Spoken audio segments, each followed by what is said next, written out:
Assalamualaikum warahmatullahi wabarakatuh. Bismillah, alhamdulillah, la hawla wa la quwwata illa billah, wassalatu wassalamu ala rasulillah, amma ba'du. Yang paling utama, marilah kita panjatkan puja dan puji kalimat syukur kehadirat Allah Subhanahu wa Ta'ala biqauli tahmid alhamdulillah. Sholawat dan salam selalu kita curahkan kepada beliau, Nabi akhir zaman, Nabi Muhammad Sallallahu Alaihi Wasallam, yang selalu kita harapkan syafaatnya di yaumul akhir.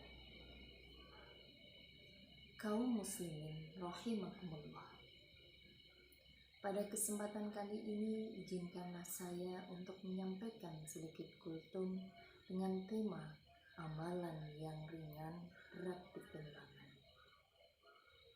Rasulullah Shallallahu Alaihi Wasallam mengajarkan kepada kita agar kita selalu rutin mengamalkan amalan-amalan solih walaupun sedikit dan ringan, atau bahkan dipandang remeh oleh sebagian orang, tapi tanpa kita sadari bahwa amalan-amalan tersebut mengandung pahala yang besar. Amalan-amalan yang sedikit dan ringan dan berpahala besar banyak sekali macamnya. Di antaranya, yang pertama, berzikir.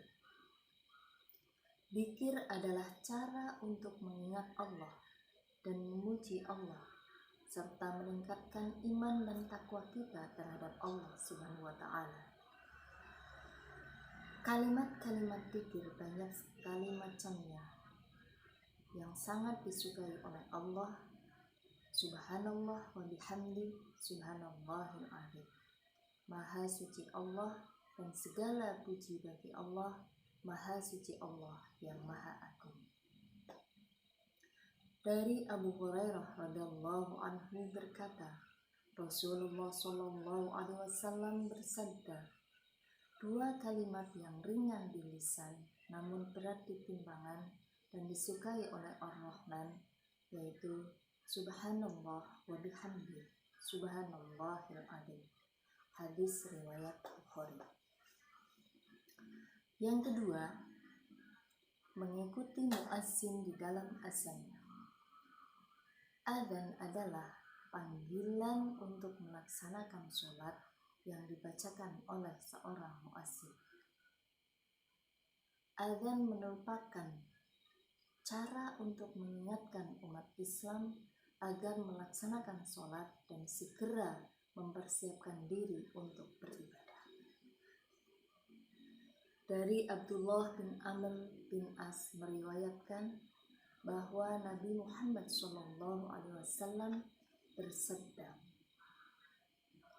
jika kalian mendengar seorang muazzin, maka ucapkanlah seperti apa yang diucapkan. Hadis riwayat Bukhari. Yang ketiga, wudhu dengan sempurna dan membaca doa. Wudhu dengan sempurna berarti bagian tubuh yang harus dibasuh telah dibasuh dengan air yang suci dan mensucikan, dan kemudian ditutup dengan membaca doa setelah wudhu. Dari Umar bin Khattab radhiyallahu anhu, Rasulullah Shallallahu Alaihi Wasallam bersabda, barang siapa yang wudhu dengan sempurna, kemudian setelah selesai membaca Asyhadu an la ilaha illallah wa anna Muhammadan abduhu wa rasuluh, maka akan dibukakannya pintu surga yang jumlahnya 8, dan dia boleh masuk dari arah pintu mana saja yang dia sukai. Hadis riwayat Muslim.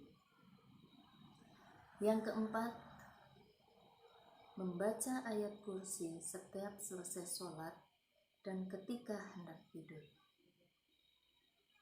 Ayat kursi adalah ayat yang paling agung di dalam Al-Quran.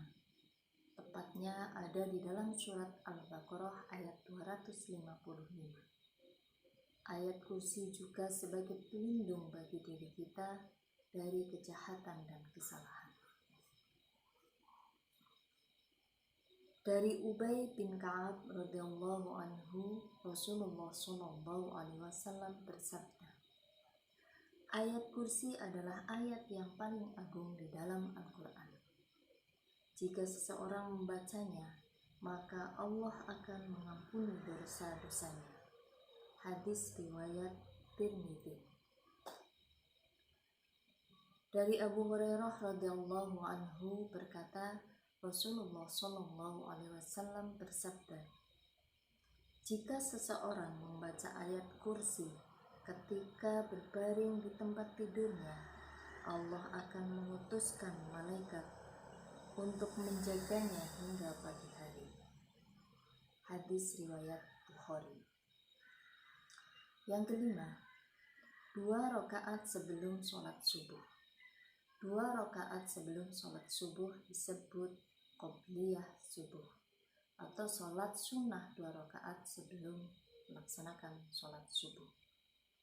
Dari Aisyah radhiyallahu anha, Rasulullah sallallahu alaihi wasallam bersabda, 2 rakaat sebelum subuh lebih baik daripada dunia dan seisinya. Hadis riwayat Muslim. Kaum muslimin rahimakumullah, dari uraian di atas dapat diambil kesimpulan bahwa amalan-amalan yang ringan namun berat di timbangan adalah amalan-amalan yang dapat dilakukan dengan mudah namun memiliki nilai yang besar di akhirat. Oleh karena itu, kita harus berusaha untuk melakukan amalan-amalan tersebut dengan tulus dan istiqomah.